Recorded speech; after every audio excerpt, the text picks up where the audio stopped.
Okay, Raj, and I know you've said a lot, but just to give people some context as to what we're celebrating, what he's talking about, is that a couple of years ago, his family found a girl that they thought would be a pretty reasonable partner for him, and in a very traditional South Asian style, they set up an arranged marriage for Raj, and he had to travel out to India, stay there for a week, went through the ceremony, and then after that, he was supposed to then file for paperwork, so he would basically bring his potential or future wife or wife here.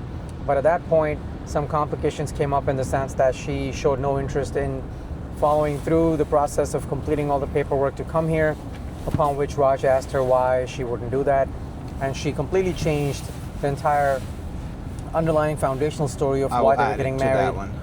Yeah. So basically what she did was she claimed that she never wanted to come to US. She wanted me to go to India and stay there. And I'm like, I have a life here. I have a job here. I have my house here and everything. And we said that, we want to, you have to come to the US. That's why we filed. Even before getting married, I initiated the process for her green card. So what is that for? So, all this process, and it was basically a scam, so that, she would get a piece of my land over there in India and whatever the money she can get it from me. So you say it was a scam. Do you think it was always a scam from the first moment? Now when we think about it, yes. But then how would she know all that about like what you had over there? Because at what point did she find out? She was married before too, right? So and when we dig up, usually the government of India does not tell you what her divorce decree is. So once we have, when we filed over here, we had to get bribe the cop in India to dig her divorce to see what's going on, and we found out that her in past divorce she claimed about pretty much the same scenario, and she got half of the money what she was asking me. So this is not half the money. What do you mean? She asked for 90K. Okay. That guy over there paid about 40K. You're not talking about the same girl, right? The same girl. She's already done this? Yes. So you guys didn't know that she's been divorced? We know she was divorced, but the reason they don't say it out, right? She was like, oh, it's the guy wouldn't treat her good. So she was married for like a year. So she told you guys that she was married once. Yes. It was a bad guy, and yes. then she got divorced. Yes. So was there any way that you could have done some research and looked into that if you really wanted to? No, the cops, you wouldn't. I mean, you can get a private detective and look at it, but it's not. I don't know how he would be able to get to the paperwork of her decree back in India. But this time we had to bribe the cop, so that when we filed in India also, we said that she has done this before. They wanted us to prove and everything. So my lawyer somehow was able to get hold of our old decree. There's a statement, right? It says, oh, this person is divorced, and that's it. There's another paperwork which says in detail what happened, what she got out of it, and everything. That's the paperwork is not released usually. And that's what we got hold of it, and it clearly stated that she got some money. So, to answer my question, you could have. Could have. But you obviously didn't even think about it. Yes. We were like, okay, she's first marriage is gone. Mine is also, So we didn't think about that part. She was very, very nice, but I guess. She was nice, huh? Nice meaning. I know. She was able to convince my parents, right? So that was her sales pitch. Yes, she was a very good salesperson. Yeah. So, emotionally, right? Like when you So you got married. Obviously, these are not small decisions, right? Oh yeah, You make a big decision. I was devastated. Well, that's later though. But I want you to go back in time. So you're traveling there. You take your baby, Vega. Vega is his puppy, his kid, basically. Yes. You board him. Yeah. You keep him away from yourself for this lady. Yeah. You go there. And you basically put your life on pause. You go there, you go through the ceremony, you do what you got to do. But emotionally, this was obviously your second marriage. Yeah. Making and accepting another person into your life is not easy. You went through all of that. So how did you deal with the emotional roller coaster? Because first you had to find a way of accepting this new person into your life, right? So how did you go through that decision? I'll abbreviate a little bit, right? So first, when I seen her picture, I wouldn't say she is, out of 10, I wouldn't say she is like freaking 8 and above. No, she was like more like 7, 6.5, 7, okay. Right? From my first marriage, what I've learned is, I kind of put my parents and my family and everybody in a lot of stress. So I just wanted to lay on the back seat at this point and let my parents decide better. They could have probably judged a lot better than me. So that's what I believed in and kind of went. But them being that age, they couldn't judge that the women in India now are all money-minded. Most of them. Right. So they were shocked themselves. So when I originally saw her picture, I said, you know what, let's not go to India and get married. Well, actually, one quick question. I don't mean to cut you off there, but initially when they had met her or they had heard about her from your sister and stuff, what were their views at the time of this girl and her family, if you could remember that exactly? I know it's difficult now. I do remember, because it was my elder sister who actually went there to their house, and they go like, Raj, this girl is perfect for you. She keeps the house clean, everything like tidy and everything like just the way you like it. She's very well organized. She's God-fearing. Mom will definitely like it. So I saw a small idol she always carries, so she's perfect. Everything is like what parents want, and if you can adjust a little bit of, she might not be the prettiest, if you can adjust a little bit, this would be perfect, and this would be a perfect match for you. So I actually went in October of 23 to just in a span of 48 hours. I literally went to India for 48 hours. So I took a flight, went to India, stayed there for 12 hours, saw her, took the same flight back next day, and came back to US. So how is that 48 hours then? You mean you're including travel time? Yes. Okay. Yes. So basically it was like an 18 hours flight, 18 hours coming back, 36 hours, and I was there. So on that flight back, right? What did you think of her? What I saw was a traditional lady who has God-fearing and stuff like that. Yeah. I haven't seen anything that I was able to see after the marriage, or. So after marriage, what I saw was like a 180 from what I have seen before the marriage. Okay. So I guess if we were dating in US, it would have been different. Maybe I would have seen her much more. I would have experienced the way she's reacting to people and everything. Maybe it was, but me hanging out with her for like 12 hours, 10 hours, was not enough for me to spot any kind of a thing that my parents couldn't find or my sister couldn't notice. So now from there, let's fast forward to the day when you guys spoke, and for the first time she said that she has no intention of coming here, and she gave you the excuses. At what point were you in terms of the paperwork? How close, if she had said yes at that time, how soon was she going to move here?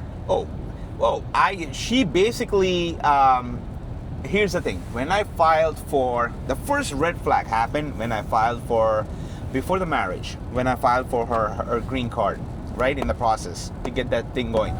So I paid about $5,000 for the lawyer to get the process rolling. And she had to submit a couple of paperwork. In one of the paperwork is her birth certificate. Okay, this was right before I was going to India to get married to her. And my lawyer asked, like, can you please submit her birth certificate? She goes like, I don't have a birth certificate. How can you not have a birth certificate?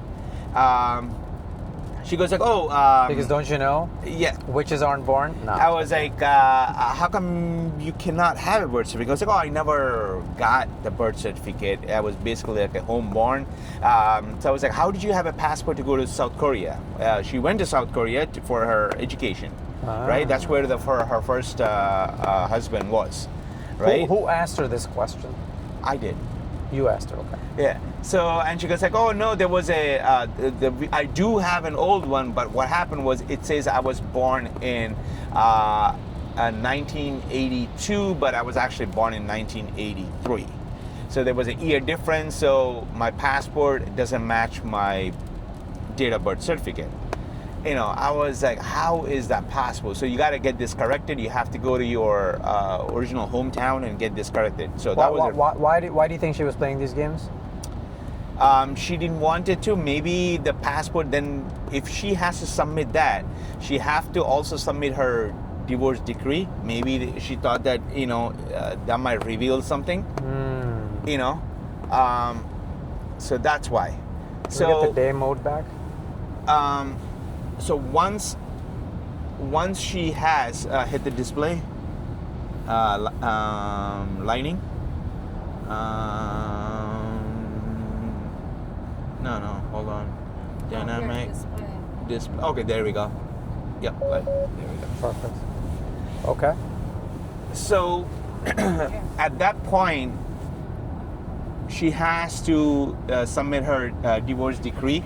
And it would have been an issue, because I don't know if the U.S. government requires the entire decree or just the first page. No, so she was supposed to submit that. She told you this whole story about how the names don't match, so now you don't have age, the year doesn't match. Right. So now, at what point from there she went to that? Actually, I'm not even going to move. Okay, so when that thing actually happened, I was actually, we had a couple of issues before I went getting married. There was a couple of arguments, like small arguments about this. About this date of birth, you know, okay. ID and everything, get the process rolling. I was trying to speed up the process because Trump would have been getting elected as president, and I wanted her to be here before January, because I knew that... Wasn't this like a year and a half before Trump? No, 23, man. Yeah, but Trump was going to get elected at the end of 2024, right? Yeah, but the process will take about 8, the whole thing. Got it, yeah. So because we have to submit her paperwork before the December. If we submitted her paperwork in 2024, that would have put her thing into 2025, then the Trump would have been already here, and it would have been a delay in process. Got it, okay. So, and I was getting frustrated, like why she's delaying the process. At that point, when I asked everything, she goes like, oh, I'll get this thing sorted out. I'll go to my hometown, get it corrected, and submit the paperwork. After the marriage, got married in November 23rd. Hold on, this was before the wedding? Yes. Oh, okay. No. I was talking about once you got married, but okay, no, that's fine. So then you got married. Then I got married in November. When you get married, you know that there's an issue with the passport versus birth certificate. Yes. So, okay. So what we were trying to do is, I knew there was a age thing, right? And I knew it's going to be a problem. So once we got married, we were in India. We were trying to bribe a couple of officials to get this process done quicker. Who is we? Me and my sisters. A process of, what I mean to say is process of getting her birth certificate corrected, right, to the actual time, actual age, because nothing moves in India faster if you're not paying. So, and she was still not willing to do that and delay the process. That's what kind of threw us back. Why she was trying to delay? While we didn't So it seems ask her. shady. Yes. Seems shady. Okay. Yes. So now, again, fast forward. Wedding gets done. You're now back here, and Mhm. you're obviously working on the paperwork slowly. Yeah. At what point did she say that February? This is November. 2.5 months after. 2 months. Yeah. How much paperwork had already been done before that? Everything on my end is already done. It's just waiting on her information. On her information. She submitted basic information. She submitted the thing, but the major information that we need is on pause. Got it.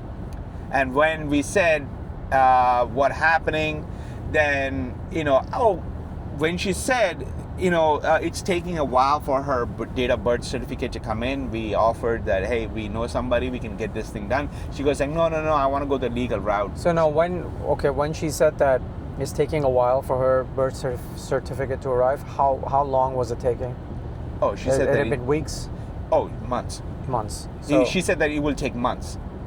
Got it. Okay, So she's clearly trying to delay things. Yes. She now has you married to her legally in India anyway, and she's just delaying this, and she's waiting for things to get to a point.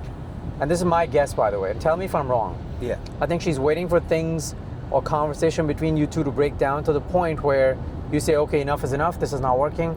And then she would make her next move. If it would be like if I file the divorce, I don't know how the legal process is in India. Because she filed for divorce before, maybe she was expecting me to file, because it was like, all right, she was creating a lot of, in the 7 days she was back in India. Here's the thing, right? In a traditional marriage, you have elders at home and you're married. She would not, in that 7 days, she made very, very odd atmosphere at home. Like, I would get up, she would not come down until like midday. Where? What? Back home in India. You were there? Yeah. You went there? No, when I was married, right? At that time. And then she came back to my home. Oh, she was doing India. strange things at that time too? Yeah. And but she was avoiding you. Basically, she was avoiding the family. She would not come down. Like, we would be sitting, got up in the morning, we pray. So you're basically saying that this whole thing she was orchestrating, like she was slowly working on this? Yes. Wow. Yeah. How old is this lady? She's 37. 37. Okay. Yeah. She's not 37. You said she was born in 1982. 83. So what is that? 37 when she got? No, she's 42. 40. No, now it's 42. Oh, at that time. Wait, no, hold on. 2020, 23, right? So 23 plus 23 plus 17. What is that? 40. So 30. Yeah, 39. Okay. 39. So so now she tells you in February that she actually is not going to move at all. Yeah, basically she said I have to come there every month to India and take her vacations. Okay. And she said that she's not planning to leave her parents. Just so you know, by the way. Yeah. And I can always edit this out later. We're 9 minutes away. So you want to somehow sort of head towards conclusion. Okay. Or if you think there's too much left, no, we speak and then we stop and we do part 2 when we're driving back. We could. So so basically after that all the situation where it rise, like she said that basically in February, like she's not planning to come to US anytime soon. Even if she is trying to come back, she's not going to leave her family. I have to be there in India every month and then take her to vacation, because that's every month vacation. Oh, nice. What a princess. I have to come to India basically and take her to Maldives. I have to take her to Goa. I have to take her to what did she say? I even forgot. One of the How about Hawaii? Was that on the list? no, all the East Coast, Asian countries. She was mentioning. Oh, Asian. So Yeah. like, okay, got it. And, how about Bali? Bali. Did she like Bali? She didn't use Bali. It was some other. I don't even know the areas. Basically, How about Dubai? Dubai was there. Dubai was there. So I was like, I basically said, "Are you crazy? Like, you want me to leave my work every month? You know how expensive that is to get to vacations." Like, and then we actually offered her some company I know over here. My sister's friend who owns an recruiting company. So we even offered her an H1 visa to come here faster than the marriage thing under the green card, and she said no. And she would stay, and then that's when everything broken down. We went to her family. So my parents. from the point when she says she actually doesn't want to come here at all, to when the word divorce came up, how many days was that? Roughly. Month.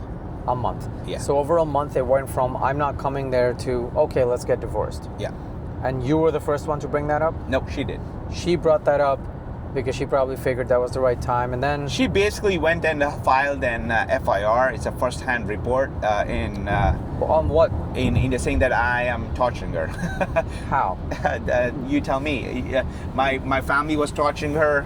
My sisters were torturing her. Like mental torture? Yeah. Or physical torture? Both? Basically, yes. Both. Both. So my parents were in India at that time, and she was not even living with my parents. She was in a different state than my thing. And basically, that's what the women do in India. The first thing they do is they file the FIR with the cops, and there's women police stations in India. They are women centric, so they don't care about anything. First they do is they arrest you and put you in the jail, and then they discuss what's going on. So it was a huge problem. So essentially, once an FIR was lodged, yeah, you couldn't travel to India and then come back safely. There was risk involved. I would have traveled to India, and that's it. My passport would have been locked up. So they would have confiscated your American passport. Yep. They would have possibly locked you up. Yeah. Until the case was resolved, which by Yes. the way is still not resolved, right? We're No, talking about the a year or FIR two later. is paused because she literally filed. See, when you file for when you do an FIR and you don't file for divorce, right? The FIR is active. But since I filed for divorce in India too, the FIR takes a backseat because I am in the legal process. Got it. Okay. So with all these processes happening, the lawyers in India recommended that I file in US because the process might be faster and would be an addition to the case in India. So that's the whole process got set up, and that's how I started the process of divorce in US. Wow. You know. And then now you're finally free, but you're free from the U.S. point of view, US which is point of really view. what you care about because you Yes. live here. Yes. I have nothing to do with India, you know. Yeah. I don't even have any kind of a residency status or any kind of a paperwork saying that I'm, in India. I So can't you're even. basically 100% American citizen. Yes. That has no direct, in terms of nationality, Yeah, I can't affiliation even with open India. a financial bank account in India because I don't have any kind of a like a social security. Okay. So needs. before we end this, what's your final word of advice for other people that are maybe of Indian background or other backgrounds that may be looking to marry someone in India? Any word of advice? I'll give you two advices. One main advice is do not go to India to get married. Okay, if you do end up going to India to get married, get a prenup. Prenup is not really recognized in India, but you can make a lawyer, put some paperwork in, some sort of a prenup saying that if this breaks down, this is what the asset you're gonna get, this is what you're not gonna get. Okay, that's key. That's key. And the third thing is, please date the girl before even getting married. So get to know her better. Get to know her better. Okay. Sounds good. Here, so guys, Yeah. you just heard it from Raj. He's been through hell with this, but I'm very happy that he's out. He's free. He can now restart life. Yes. Laid some solid foundation, and whoever he dates, he is supposed to come and check with me before he can go on a second date. Yes, I need Until advice. then, you guys take care. Have a good night.